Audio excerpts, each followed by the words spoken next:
اللهم صل على محمد وعلى آل محمد كما صليت على إبراهيم وعلى آل إبراهيم إنك حميد مجيد. اللهم بارك على محمد وعلى آل محمد كما باركت على إبراهيم وعلى آل إبراهيم إنك حميد مجيد. لاکھوں کروڑوں درود و سلام شافع محشر امام الانبیاء محمد مصطفیٰ صلی اللہ علیہ وسلم اور ان کی آل طیبین و طاہرین پر. تو میرے بھائیوں، میری بہنوں، ہم جس معاشرے میں رہتے ہیں اس معاشرے میں ہمیں بے پناہ مسائل کا سامنا کرنا پڑتا ہے. بعض اوقات کسی ظالم دشمن سے سامنا ہوتا ہے جو انتہائی جابر اور ظالم ہوتا ہے، طاقتور لیکن ہماری طاقت کمزور. بعض اوقات رشتہ داروں میں کوئی ایسا ظالم شخص نکل آتا ہے کہ جو بے پناہ ظلم کرتا ہے رشتہ داروں پر.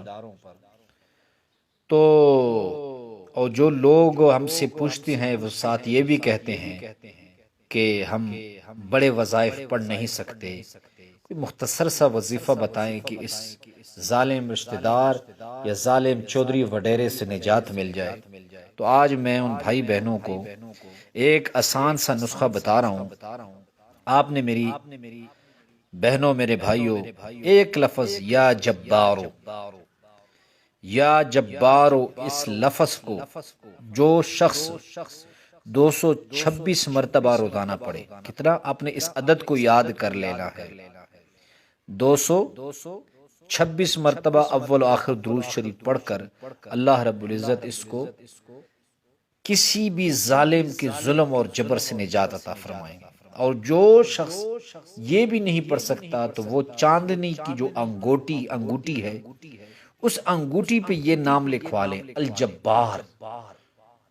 جو شخص یہ نام لکھ کر اپنے ہاتھ میں پہن لے گا، اللہ رب العزت اس کی ہیبت اور اس کی شوکت اور اس کا دبدبہ، اس کا رعب ان ظالموں کے دلوں میں ایسے بٹھا دیں گے کہ وہ جو ظلم کے منصوبے آپ کے خلاف بنا رہے تھے ان سے اللہ رب العزت نجات عطا فرمائے گا آپ کو، اور ان کے ظلم سے اللہ رب العزت آپ کو نجات عطا فرمائیں گے.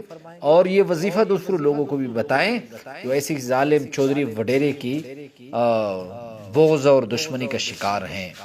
تو چاندنی کی انگوٹی پہ آپ نے الجبار لکھنا ہے. اگر یہ وظیفہ پڑھنا ہے تو یا جبارو پڑھنا ہے، اور اگر لکھنا ہے تو الجبارو لکھنا ہے. اللہ رب العزت تمام مسلمانوں کی پریشانیاں دور فرمائے.